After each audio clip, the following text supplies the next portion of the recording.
Hey travelers, welcome to a new video. If you're new here, welcome. And if you're returning, well, thank you for coming back. Y'all, I have a super special treat for you today. I had the honor and privilege of interviewing Sojourner White. Sojourner is an international social worker who is also super passionate about travel bullying with confidence and careers in international affairs and travel careers in general. In this interview, I interviewed Sojourner on how to become an international social worker and about her amazing series, Let's Unpack That, which explores travel privileges and social identities as related to travel. But before we begin, y'all, make sure you smash the subscribe button and smash the like button if you want to see more interviews like this. All right, y'all, let's get started.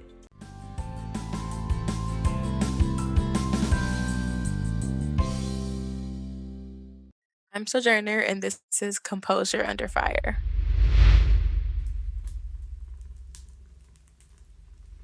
What exactly is international social work, and why should somebody pursue social work with an international focus?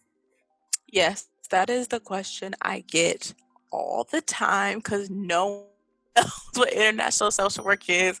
And honestly, I had no idea. So I actually got started through the education space. My first experience abroad was studying abroad in Granada, Spain. Loved it so much, decided I wanted to go back, possibly work in education, apply for a Fulbright fellowship to teach English in Spain. Went to Spain for a year and really loved the idea of working abroad, but education really wasn't like teaching English was not for me. I could do it, but it wasn't my passion.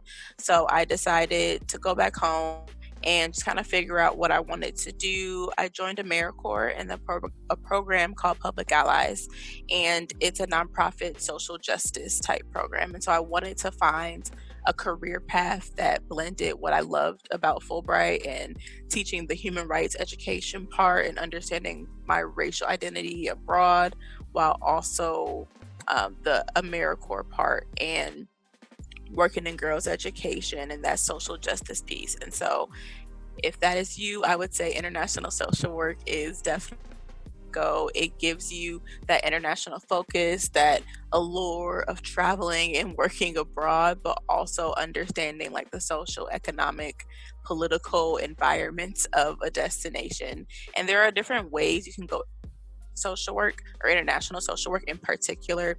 You have people who work in education or they are focused on like gender equality, like girls' education or gender based violence, work in policy. So if you want to work at more the governmental way, or you want to do more grassroots organizing that informs policy, you can do that.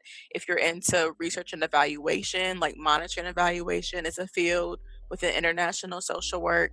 If you want communications, you can do that. So it's a very broad field, and you kind of just pick whatever skill set or whatever content area you want to do. So other areas can be like water and sanitation.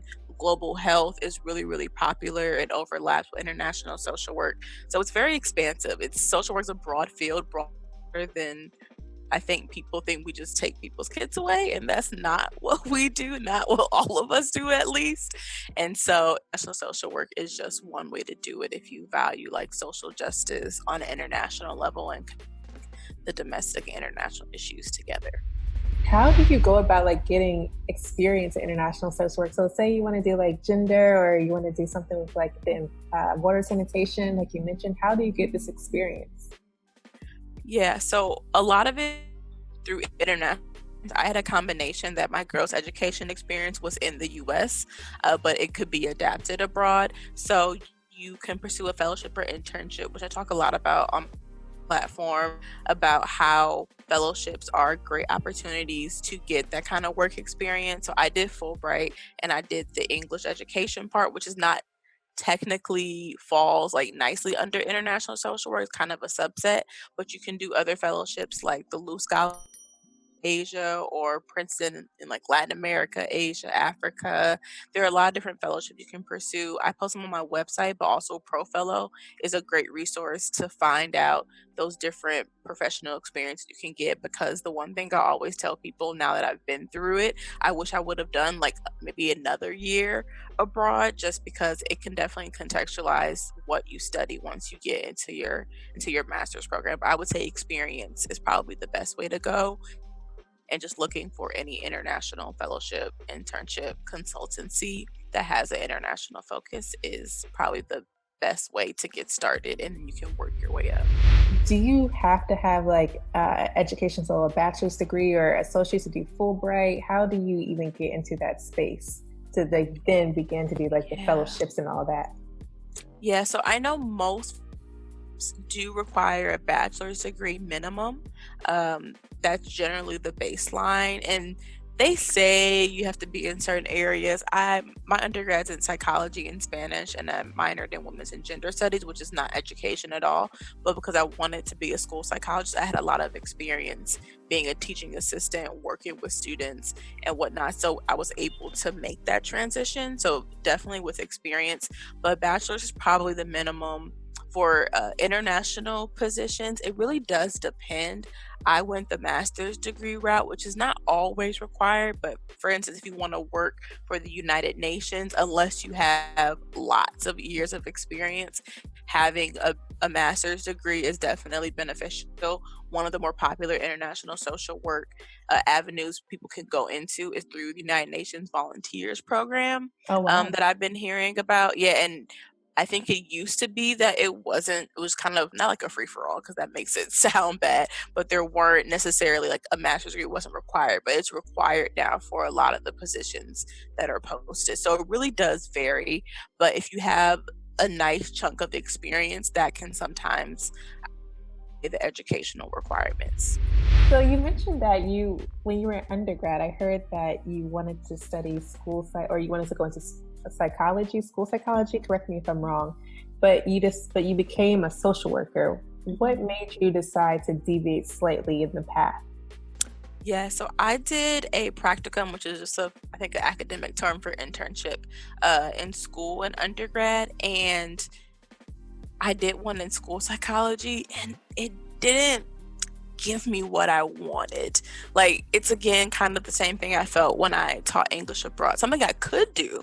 Like, I think I'm capable of going through that path, but it didn't give me like that burning like passion that I think international social work. And granted, social work gives me a burning passion for positive and negative ways. Like, I'm very conscious of social work as a profession, especially as a Black woman, but just understanding more like beyond testing. So I thought psychology was like a lot of testing, and I wanted to be out there interacting. I wanted to understand how people interacted with systems, and social work just kind of blended all that together. If you would have told me I was going to be a social worker, I would have laughed at you, let alone an international social worker, because I had to Google what that was Right, when I right. found when I found this program. But I think when I look back on it, and like my parents are educators and really heavily involved in the community, a lot of the values that they instilled in me are what social work is all about. So as much as I say I was not going to be a social worker, I think at the end of the day I was on my way to doing it. I just didn't put it together myself until I, went and got the degree. What kind of work do you do? What does your day-to-day life look like currently? Yes. So I graduated during the early parts of the pandemic last year. So my international life is not what I envisioned, just out of safety concerns, and we are in a global crisis currently. So initially, I was applying, and I had interviews lined up for like traveling social work programs for like study abroad programs. I was going to be like the student support person on staff, helping students not only facilitate classes but process their experiences. So when the pandemic hit, had to curve that momentarily. And currently I work for a research and evaluation firm in Milwaukee, Wisconsin. So I do evaluation projects, and I also do communications on our social media around like Black history, education, research, and dignity for Black people, really. And so a lot of our projects currently are looking at like reproductive justice or education or anything related to Black people. Any kind of justice is the work that we do, whether we're working with mothers or we're talking to or evaluating anti-racism courses and what does that actually mean. So it blends a lot of the skill sets I have together in my day to day. I could be writing proposals for projects, so it's a bit of fundraising as well. Even though it's a for profit, I do a lot of like proposal writing, which having a blog works well because I love to write with that.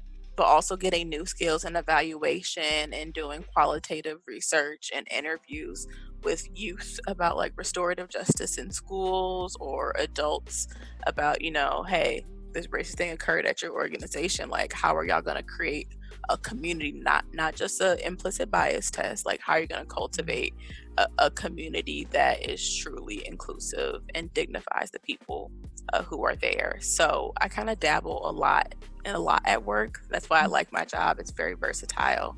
And then having Let's Unpack That for Sojourner Needs kind of gives me that international kick a little bit, because I get to talk about international issues through like a travel lens. So it's a nice balance. Speaking of on-the-job experience, let's pivot to a little bit of a master's in social work. How did you choose the program, and what resources are there for people to finance their social work degree?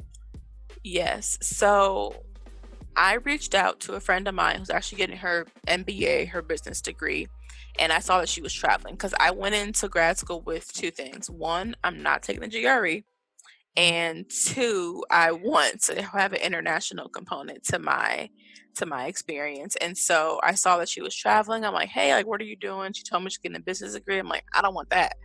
But then she said, how about you check out the social work program? And me, I'm like, girl, why?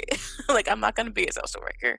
And then I go on the website and I'm like, oh, wait, they have international social work? Like, what is this? And so that's literally how I learned what international social work was from a referral and a bunch of Googling. And so that's how I got involved. That was my program. As I mentioned, I had a master's, and my core classes were in the evaluation. We had a few like therapy type classes as well, even though I'm more of a macro. I work at the organizational level. I don't work at the one-on-one level necessarily. And so then my concentration was international development. So then I had a bunch of classes on international development policy, theory, anti-poverty interventions like abroad, and what does that look like. And then I chose my specialization to be social entrepreneurship. So I was taking classes on social entrepreneurship, like business planning, marketing, and stuff. Like, it was kind of a mix of like social work business, pretty much is how it is. So that's how my program was set up. It was not cheap, I'm not gonna lie. It was expensive. Like, I definitely have loans. Like, I'm not even gonna lie on here. But I mean, if this is what I have loans for, which again, it was an expensive program, but I feel like it helped me. My master's program gave me the flexibility to dabble in all the things that I want to do. I mentioned earlier, I'm multi-passionate. I could not pick or do or be one, even if I wanted to. And so having a very interdisciplinary program or multidisciplinary program made that all like worth the investment. Hopefully it was not cheap. So I feel like if you are in a financial decision where you don't want to take out loans, obviously there are other ways to get into international social work. So you don't have to necessarily, like, technically to call yourself a social worker, you do need to have a BSW or MSW. But since I work in international, like, since my goal is to work in international development or education, it's not necessarily like you have to go the social work route to make that possible. So if you're like financially, I don't want to do what she did, sounds cool, but nah, there are like other avenues and other fields where you're able to kind of get a similar experience, and then maybe take some social justice classes on the side if you want to. Hmm. It sounds like you were able to do a whole lot. Like you were able to, like you said, dabble in a whole lot of different areas. And I feel like that is an Yeah. invaluable experience. How long did Yeah. that program take? It was 2 years. So I enrolled in August 2018. I graduated in May 2020. So it was a 2 year program. And I spent the summer in Berlin as part of my concentration practicum. Oh, yes, international stuff was a requirement. And so it just, the interest of my interest aligned with Berlin, even though was trying to get out of Europe. I just keep getting sent back there. So I'm not going to Right. fight it. Yeah. So I went back for a summer, and it was great. And I was working at a social impact organization that was doing sport for development, but for girls. It was originally started by a professor who used boxing as an intervention to combat gender-based violence, and Mhm. so she used that as a kind of foundation for our platform to talk about, how do you do that with like research and advocacy and communications.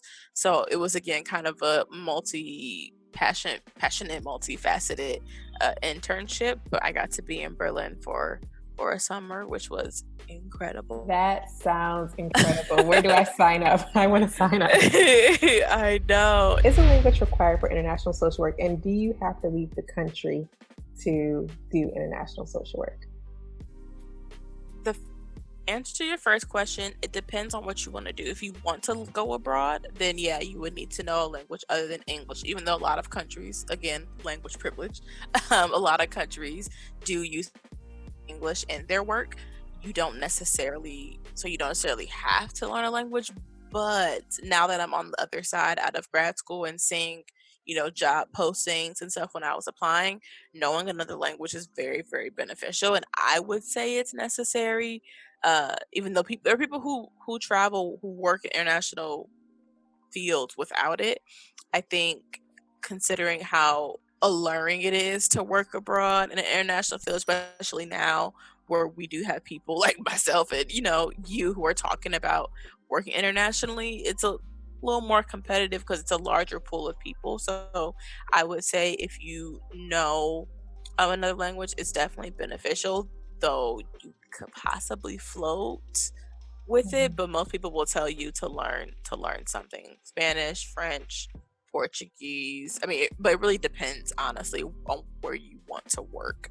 Mhm. So you don't have to leave to do international social work. I have friends who work in like immigration services in the US. So some of them were immigrants themselves, or they're now first generation Americans, US Americans. And so they work with immigrant populations in the US. So you don't have to leave if you don't want to. That's not a requirement at all. You can get experience abroad, and due to the way international work is often in like DC, or so that's in the United States, or like hubs like London, there are hubs for like these kind of positions.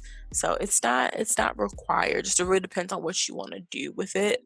If you want to go more into the social impact space, I find people who go into that space do have international experience, or make it like have an internationally focused degree like I do, and maybe not work internationally as much, but be a consultant, or because they have knowledge as well. So it really depends on what you want to do, but it's not required. And are there any other resources that we did not discuss during this interview that people should know about? Yeah, so if you are interested in international social work, I do have some blog posts on my website about it, because people kept asking me. So I finally wrote a few things on kind of where to find jobs and how to go about pursuing national social work. And some of those resources are, again, Pro Fellow. I used to write for them as a contributing writer, and I love the work that Vicki Johnson does. And so I would highly recommend making a profile, Pro Fellow, and putting in the international affairs is probably what it will be under, international development. And you can see the fellowships that you could possibly pursue to kind of figure out if it's actually a field that you want to do. They also have a website. Another website is impactpool.org if people are interested in seeing what kind of jobs are out there, because again, it's a very expansive field. You will be applying for jobs: international development, international education, international affairs are kind of the three pockets where social workers work internationally, kind of float in between. So I would say those are some resources to at least get you started. And then UN volunteers is something that I'm even looking at the possibility, because it works well with international social work if you want to do more of a therapy role. So if you're unlike me and you don't work at the organ level, but you do want to be a counselor, those positions are also available internationally. And I found some great ones at tiers.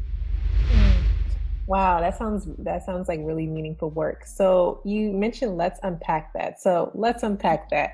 Could you could you explain more about let's unpack that? What is it and why is it important? Yeah, so let's unpack that was very unintentional. If the pandemic hadn't hit, I don't know if it would be like what it is today. But I was on my way home. I was moving back home from grad school, and I've been reading. I was reclaiming my love of books, because if you've been in grad school or in any higher education, you know they love to throw articles at you, like Oh, I electronic articles. And I'm like, I want to read a book. I want to physically open a book. Like, I want to read a book. And so I was reading all these books about like Black womanhood and identity. And I'm like, all of this stuff relates to travel. Like, how can I bring this to my platform? Because it's very social worky. You know, it's kind of like bringing social work and social media together.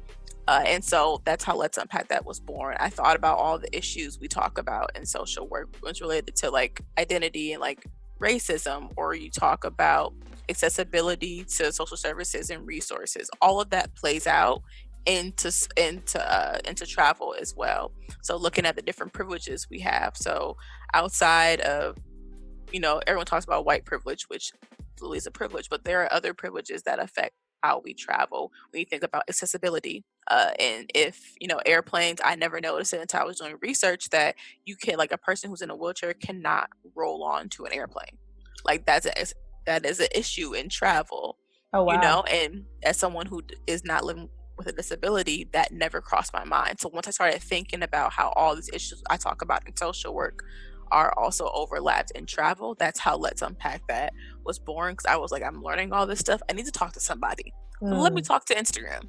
mm, um and it caught on, and people were like, wait, like, I've been wanting to talk about these things. And by posting it on Instagram, and now it's on YouTube as well, it kind of opens a whole new like area for me in travels. I hadn't really found my niche. Everyone tells you to niche down and find your niche and all this kind of stuff, and I'm multi-passionate. I can never do one thing, even if I wanted to.